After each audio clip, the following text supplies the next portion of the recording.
मारो इसे और मारो इसे, ये इसी लायक है। अरे मारो यार। सरपंच जी, कालिया को चोरी करते हुए हम सबने रंगे हाथ पकड़ा है। अब इसे गांव से बाहर निकाल देने में ही हम सबकी भलाई है। तो देर किस बात की है, अभी इसे धक्के मार के इस गांव के बाहर का रास्ता दिखा दो। अरे सरपंच जी, ऐसा मत करिए, मुझे एक मौका और दीजिए, मैं दोबारा कभी चोरी नहीं करूंगा। लेकिन गांव वाले उसकी एक नहीं सुनते और उसे मार मार के गांव की सीमा के बाहर निकाल देते हैं। अरे मेरी कमर दर्द के मारे मेरी जान निकली जा रही है। कमबख्तों ने जम के धुलाई की है मेरी। अरे भगवान करे इनके गांव में भूचाल आ जाए, धरती फट जाए और सब गांव वाले उसमें समा जाए।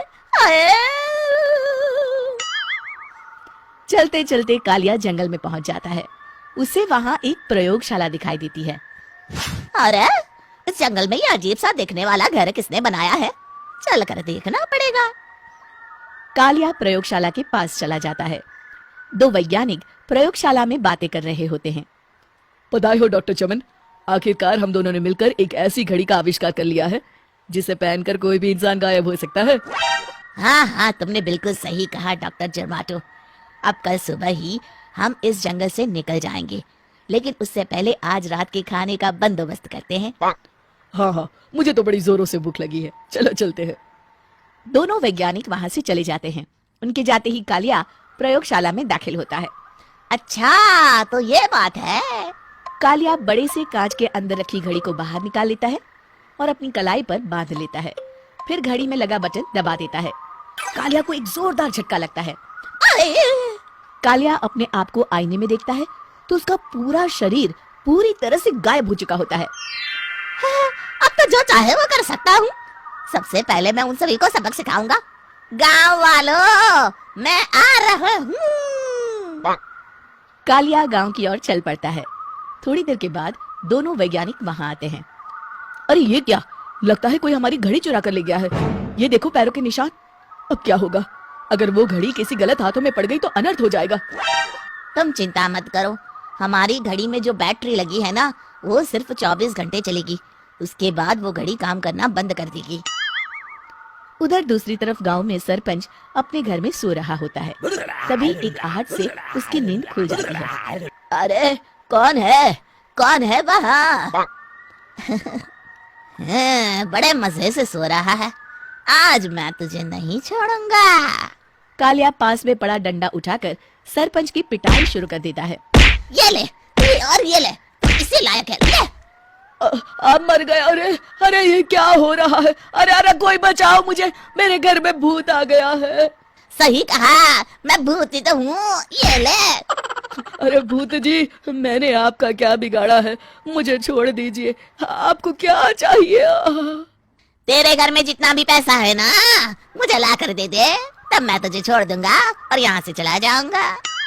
सरपंच अपनी तिजोरी से पैसे निकालकर एक बड़े कपड़े में बांधकर जमीन पर रख देता है और कालिया वो सारा पैसा लेकर वहां से चला जाता है। दूसरी तरफ जमींदार गांव के चौराहे पर खड़ा कुछ लोगों से बात कर रहा होता है। इस कमीने जमींदार ने भी मुझे बहुत पीटा था, इससे भी बदला लेना तो बनता है। हाँ? जमींदार अचानक अपने आप को चांटे मारने लगता है। अरे भाई ये क्या हो रहा है?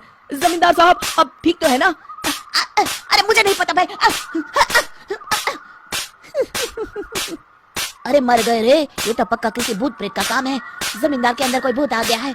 इससे पहले कि ये हमारे अंदर आ जाए, मनोहर भाई अपनी जान बचानी है तो भागो यहाँ से। ये क्या? अरे बाप रे बाप, मुझे तो भूतों से बड़ा डर लगता है, मैं तो चला यहाँ से। अगली सुबह इस घटना से पूरे गांव में दहशत फैल जाती है। सभी गांव वाले आपस में बात करने लगते हैं।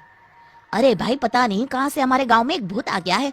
उसने कल रात को सरपंच और जमींदार की खूब पिटाई की और उनके सारे पैसे भी लेकर चला गया। हाँ भाई हाँ, ये भूत तो मुझे बड़ा अजीब लगता है। मेरी समझ में नहीं आता कि भूत उन पैसों का करेगा क्या। अरे तेल में पकोड़े बना के तलेगा, बेवकूफ। इस बात की चिंता करके कहीं वो भूत हमारे घर में ना आ जाए। तुम बिल्कुल सही कह रहे हो आर्या, मैं भी इसी बात से घबरा रहा हूँ। अच्छा अब मैं अपने घर जा रहा हूँ, तुम सब भी अपने अपने घर चले जाओ, उस भूत का कोई भरोसा नहीं है। हाँ। तीनों वहां से चले जाते हैं। दूसरी तरफ कालिया सारे पैसों को एक खंडर में छुपा देता है।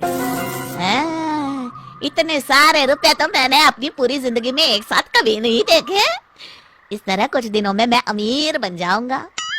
आज मैं उस मोटे बब्बन को अपना शिकार बनाऊंगा। सुना है दहेज में बहुत सारे पैसे और गहने मिले हैं उसे। रात होते ही कालिया बब्बन के घर में घुस जाता है। हाँ, मिल गई तिजोरी। अब जल्दी से इसे खोलकर सारे पैसे निकाल लेता हूँ। अरे खुल जा खुल जा। खुल गई। कालिया पैसे थैले में भर ही रहा था कि तभी बब्बन उसके बगल में आकर खड़ा हो जाता है। भाई क्या कर रहा है हाँ? अरे हट। अरे तेरी इतनी हिम्मत, मैं तेरे सामने खड़ा हूँ और तू फिर भी मेरी तिजोरी से पैसे चुरा रहा है। अरे मैं तो गायब हूँ, तू मुझे कैसे देख रहा है? कालिया अपनी घड़ी को देखता है। अरे इसे क्या हो गया है? हाय, लगता है बैटरी खत्म हो गई। अच्छा, तो आज मैं तेरी बैटरी अच्छे से चार्ज कर देता हूँ। अरे भाग्यवान, जरा मेरा डंडा तो लाना। ये मोटा मुझे नहीं छोड़ेगा। अरे भागो। कालिया भागकर घर के बाहर जाता है। बाहर सभी गांव वाले हाथ में डंडा लिए खड़े होते हैं। अच्छा, तो तू वो भूत है। मुझे माफ कर दीजिए सरपंच जी, मैं आपके और जमींदार जी के सारे पैसे लौटा दूंगा और आज ही हमेशा के लिए ये गांव छोड़कर चला जाऊंगा। शिक्षा, बुराई ज्यादा दिन की मेहमान नहीं होती।